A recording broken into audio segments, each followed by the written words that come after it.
श्रीगणेशाय नमः।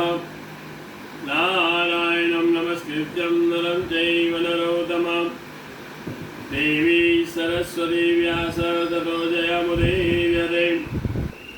नमोऽस्तु अनन्ताय सहस्रमूर्ते सहस्रपादाक्षिसुरोर्भावे सहस्रनाम्ने पुरुषाय सहस्रदे सहस्रकोटियुगधारिणे नमः।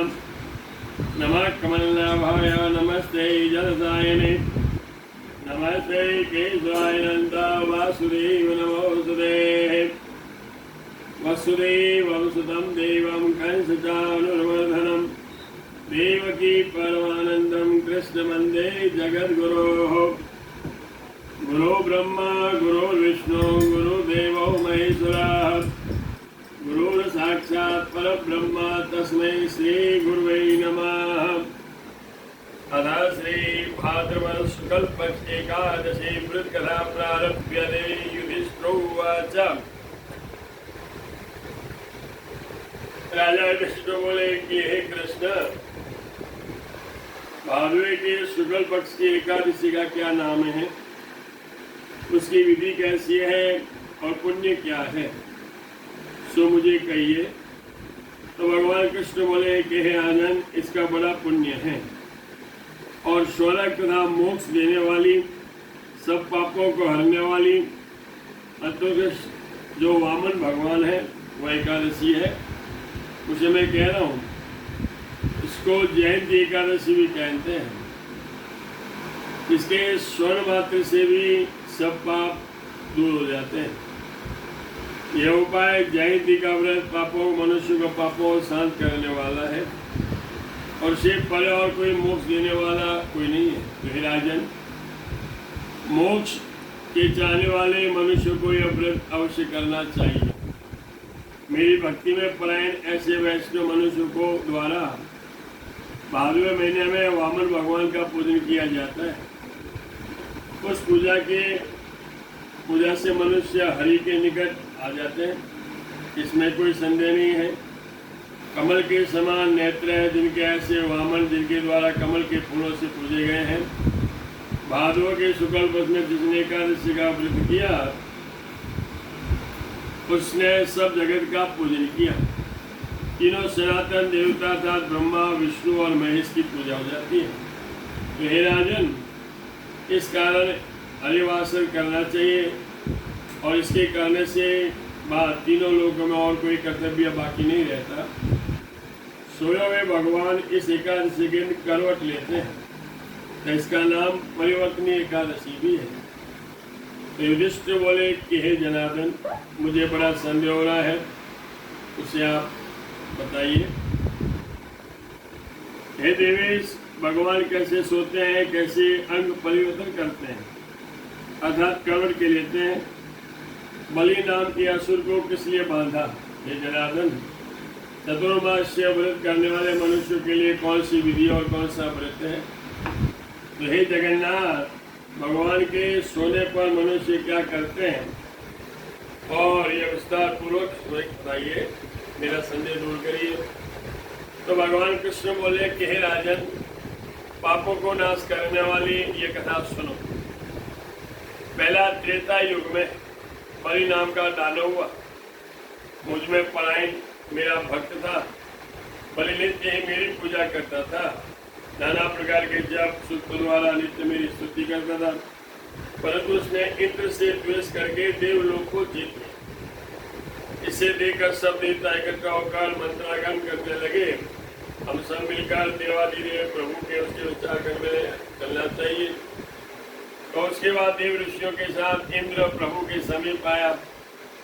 मस्तक भूमि में लगाकर इंद्र द्वारा सूक्तों से मेरी स्तुति की गई। देवताओं समेत बृहस्पति द्वारा मैं बहुत प्रकार से पूजा गया। उसके बाद वामन रूप होकर मैंने 5 अवतार धारण किया।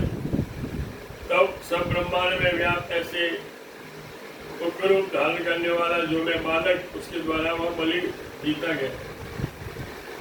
तो युधिष्ठिर बोले, हे देवेश, वामन द्वारा यह असुर कैसे जीता गया, यह भी मुझे बताइए।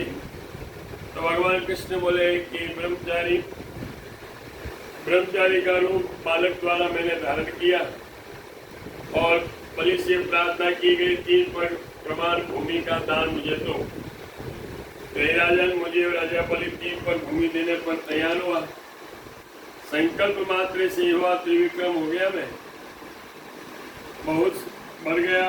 भूलोक में तो पाव, भूवर्लोक में जंगा, स्वर्गलोक में कटी स्थापित करके महलोक में पेट रखा, जल लोक में हृदय, तपोलोक में कंठ और सत्यलोक में मुख स्थापित कर उसके ऊपर सिर स्थापित किया। इंद्र, सूर्य, चंद्रमा आदि ग्रह, नक्षत्रगण, इंद्र समेत देवता तथा शेषनाग आदि सब देव उत्पन्न नाना प्रकार की स्तुतियों से मेरी स्तुति करने लगे। तब मैंने बलि का हाथ पकड़कर ऐसा कहा, एक पग में तो पृथ्वी नापी, दूसरे से स्वर्ग। एक निष्पाप, तीसरे पग के लिए स्थान दो। ऐसा कहने पर बलि ने अपना मस्तक झुका दिया। उसके बाद मैंने उसके मस्तक पर तीसरा पैर रखा और दानों को पाताल में भेज दिया। उस बलि का विनय देखकर मैं प्रसन्न होकर बोला, हे मानव, निरंतर मैं तेरे समीप वास करूंगा और तू भादों के शुक्ल पक्ष में प्रयोजन एकादशी का व्रत कर। वहाँ पाताल में मेरी एक मूर्ति बलि का आश्रय लेकर स्थित है, दूसरी व्याप्त क्षीर सागर में शेषनाग की पीठ पर है। जब तक कार्तिक आता है तब तक ऋषिकेश भगवान शयन करते हैं। उसके शयन के समय में जो पुण्य होता है उसे सब पुण्यों से उत्तम होता है। तो हे राजन, इस कारण महापुण्य, पवित्र और पाप को हरने वाली ये एकादशी करनी चाहिए। इस एकादशी के दिन स्वर्ग में मामन भगवान करवट लेते हैं। उसमें तीनों लोग के पितामह देवादिदेव, इनका पूजन करना चाहिए। दही का दान अवश्य करना चाहिए, चावलों के साथ चांदी का दान करके, और रात्रि में जागरण करके मनुष्य मुक्त हो जाते हैं। तो हे राजन, इस प्रकार जो सब पापों को हरने वाला, मुक्ति को देने वाला शुभ एकादशी का व्रत करता है, यह देवलोक में प्राप्त होकर चंद्रमा के समान शोभित होता है। और जो मनुष्य पापों को हरने वाली इस कथा को सुनता है, वह मनुष्य 1000 अश्वमेध यज्ञ का फल का प्राप्त करता है। जय जय श्री स्कंद पुराणे भाद्रपद शुक्ल पक्ष परिवर्तन एकादशी नाम महात्म्य। श्री कृष्णार्पणमस्तु। बोल कृष्ण कन्हैया लाल की जय। सुधर्मो राघवंश धर्मो दस्करंजः एवं वदन्ति लोकानां यतो धर्मस्ततो जयः। विधिवारं तु नक्षत्रं योगं करणमेव च। पंचांगम सुनते नित्यं गंगा स्नानं फलं लभेत्। आज जाकर के भादुर शुक्ल पक्षी द्वादशी में एकादशी व्रत मंगलवार तारीख 26 वामन द्वादशी एकादशी व्रत वैष्णव संवाद। 13 बुधवार प्रदोष व्रत, 14 गुरुवार अनंत चतुर्दशी व्रत और पूर्णिमा व्रत साथ है। पूर्णिमा शुक्रवार, पूर्णिमा श्राद्ध और एकम श्राद्ध भी शुक्रवार में है। मंगलम भगवान विष्णु मंगलम गरुड़ध्वजा मंगलम पुंडरीकाक्ष मंगलायस्तनो। बोल कृष्ण कन्हैया लाल की जय। चेन्नई नगर शुभ कमल व्यास। जय श्री कृष्ण।